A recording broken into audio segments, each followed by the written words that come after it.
Every stitch tells a story, and every story holds a memory. In the quiet town of Willowbrook, there was a little shop where lives were mended, one thread at a time. Inside this humble tailoring shop, Ana Marquez spent her days with needle and thread, not just fixing clothes, but healing hearts. Her hands worked wonders, stitching tattered fabrics back together with a magic no one could explain. Yet, even magic has its limits. The shop was her mother's dream, passed down to Ana when she was too young to understand its weight. Now, with bills piling up and time running out, Ana wondered if she had what it took to keep the dream alive. And then, one quiet evening, the bell above the door jingled softly. In walked a stranger with tired eyes and a scarf clutched tightly in his hands. "Can you fix this?" he asked, his voice carrying the faintest tremble. She didn't know it then, but saying yes would change not only his life, but her own. This is Threads of Fate, a story of kindness, love, and the threads that hold us all together.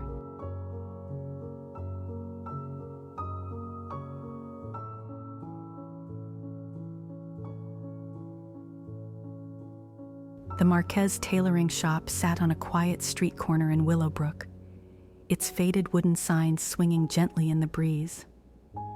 Inside, Ana Marquez worked late into the night, surrounded by stacks of fabric and the hum of her old sewing machine. To the people of Willowbrook, Ana was a miracle worker. A torn wedding dress, a beloved suit, a child's worn-out blanket. She could mend them all, as though her hands wove magic into every stitch. But lately, it seemed no amount of magic could fix her growing troubles. The shop had been her mother's dream, passed down to Ana, who worked tirelessly to keep it alive.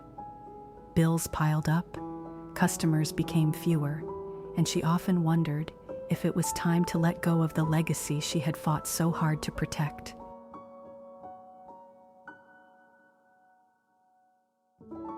It was late, past closing time, and the little shop on Willowbrook Street was silent except for the steady hum of Ana's sewing machine.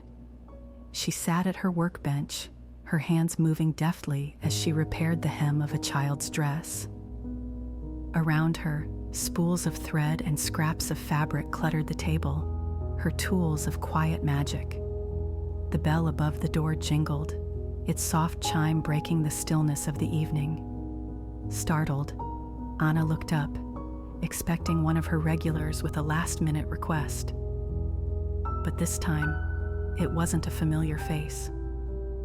A man stepped into the shop, tall and broad-shouldered, his expression shadowed by hesitation. He carried something in his hands, a scarf, tattered and worn, its edges frayed like it had weathered many seasons.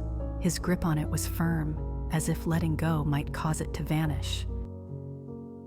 Ana set aside her work and rose from her seat, her curiosity piqued. "Can I help you?" she asked gently, her voice cutting through the quiet. The man stepped forward, holding out the scarf. "Can you fix this?" he asked, his voice low, almost unsure. Ana took the scarf carefully, her fingertips brushing the faded fabric. The once bright blues and greens had softened into muted tones, but she could see the care it had been given. Every stitch carried a history, one she couldn't yet see but could almost feel. She glanced back up at him, noticing the weariness in his dark eyes. He looked like a man carrying more than just the weight of a scarf. "It belonged to my sister," he said, after a long pause. His voice caught slightly, and he looked away, as if the words themselves were hard to speak. She loved this scarf.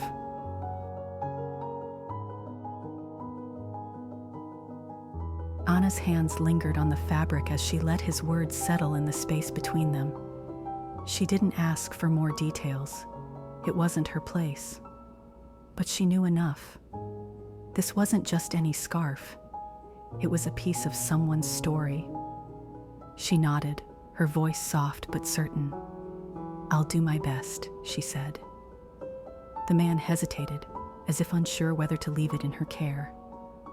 Finally, he let go of the scarf, his fingers loosening reluctantly. "Thank you," he said, his voice almost a whisper.